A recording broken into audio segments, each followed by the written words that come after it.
Marami tayong hindi alam, pero marami tayong gustong malaman. Kaya ang tanong, alam mo ba? Alam mo ba na marami ng mga Pinoy game apps ay ang pwede nating ma-download at malaro? Narito ang ilan sa mga ito. Ang Manila Rush. Isa itong game app na para sa mga Pinoy commuters. Ang larong ito ay nahahawig sa Temple Run at sa Subway Surfer.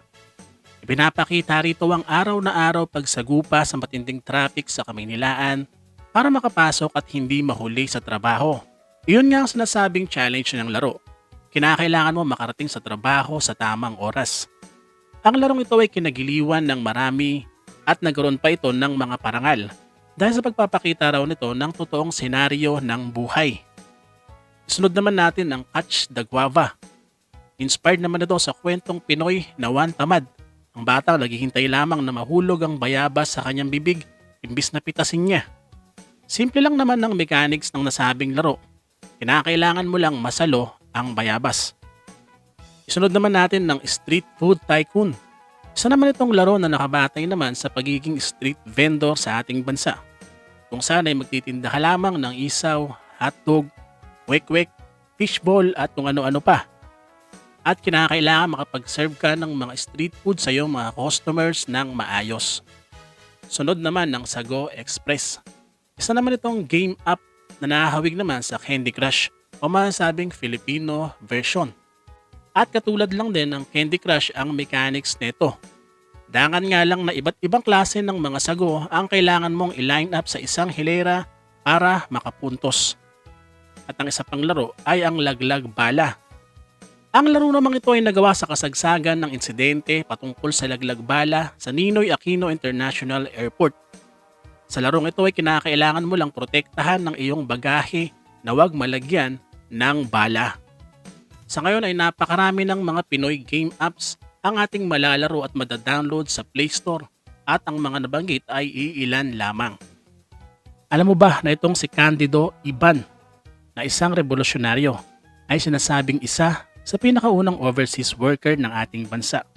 Siya ay mula sa Malinaw sa Capiz. Nagtrabaho siya sa Australia bilang maninisid ng perlas at sila ay tinawag na Manila Men. Hindi man kasi nung panahong iyon, 1872, ang pagiging pearl diver sa Australia at nag-decline na lamang ito noong bandang 1901. Mula sa pagiging pearl diver ay naging negosyante itong si Candido Iban kung saan nakasama niya sa kanyang negosyo ang kapwa pearl diver na si Francisco del Castillo. Ito namang si Francisco del Castillo ay nagmula naman sa Bantayan sa Cebu. Noong 1894, ang dalawa ay nagbalik sa ating bansa at tumira sa Tondo, kung saan dito ay nakilala nila ang kapatid ni Andres Bonifacio na si Procopio at dito ay naging bahagi sila ng kilusan. Isang pagkakataon ay nanalo itong si Candido sa loto at ang malaking bahagi nito ay ibinigay niya sa katipunan. Ito ay para magamit na pang-imprenta ng dyaryo na Kalayaan.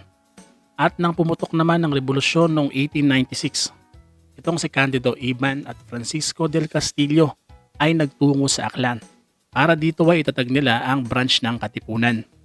Ang baryo Liluan sa Malinaw, sa bahay nitong si Candido ang kanilang naging headquarters.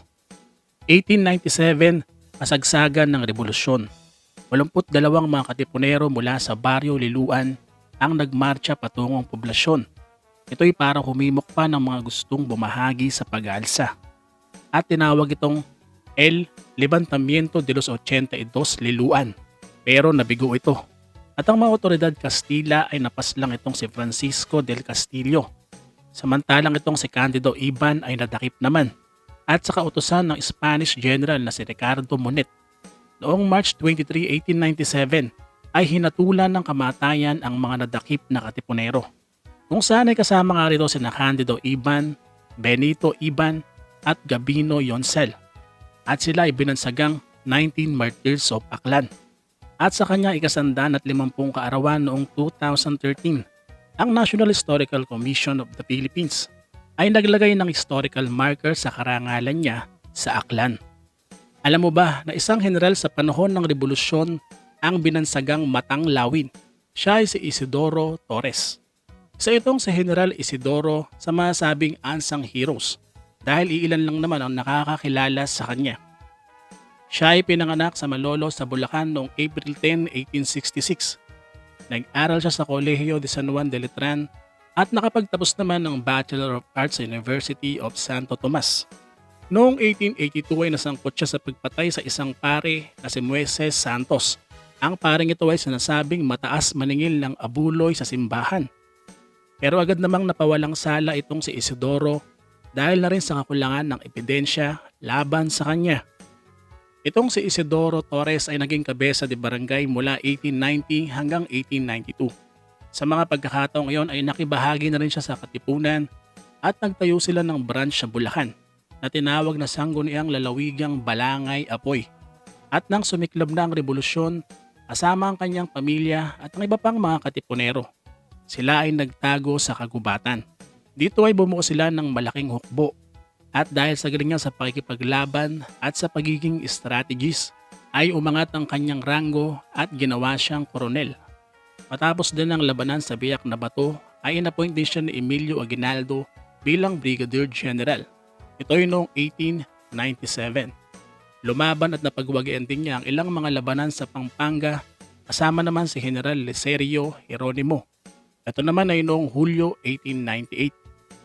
Matapos iyon ay naging kinatawan din siya ng balabak sa Kongresong Malolos at kasama rin siya ni General Antonio Luna na lumaban sa mga Amerikano sa Maynila.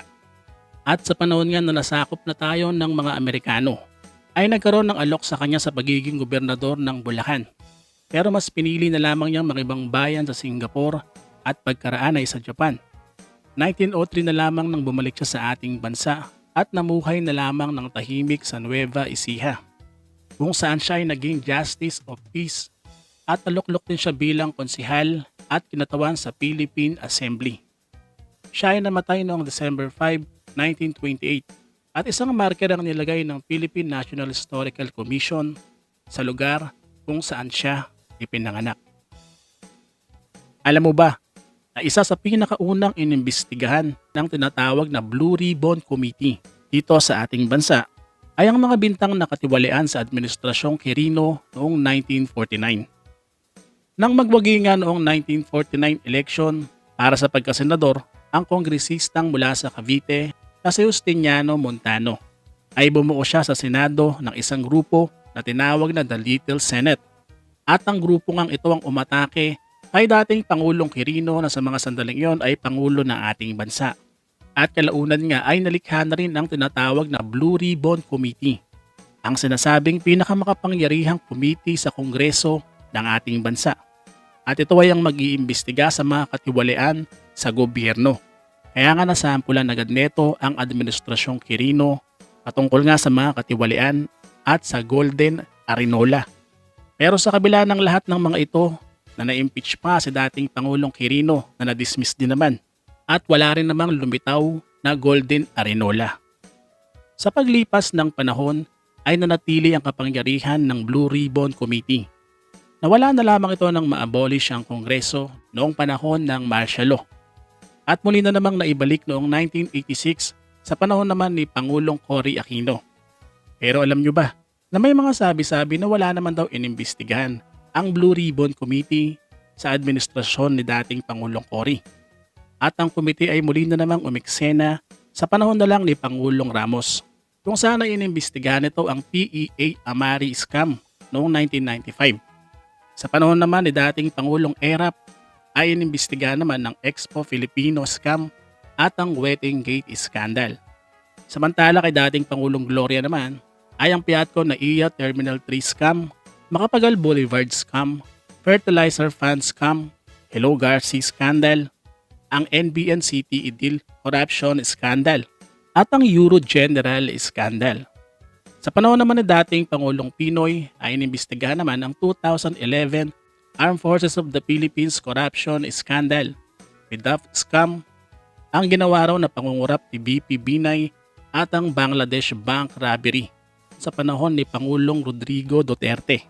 Ay inimbestigahan naman dito ang Bureau of Immigration bribery scandal, ang Bureau of Customs drug smuggling, ang Dengvaxia, ang Ninja Cups, ang korupsyon sa PhilHealth, sa Parmali.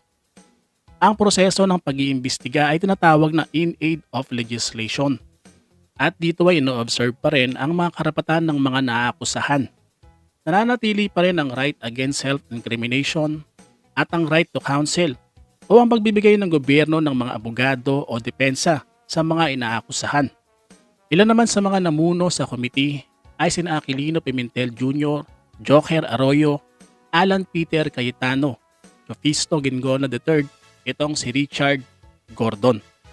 Alam mo ba na ang Toho Antigua Pansiteria ay ang sinasabing pinakamatandang restaurant sa Kamaynilaan? At may mga ilang historiador pang nagsasabi na sa buong Pilipinas daw. Bagaman kapareho ng isa pang restaurant na Ambos Mundos na nagpasimula rin noong 1888, ay maraming mga naniniwala ng mga historiador na mas nauna raw talaga ang Toho Antigua.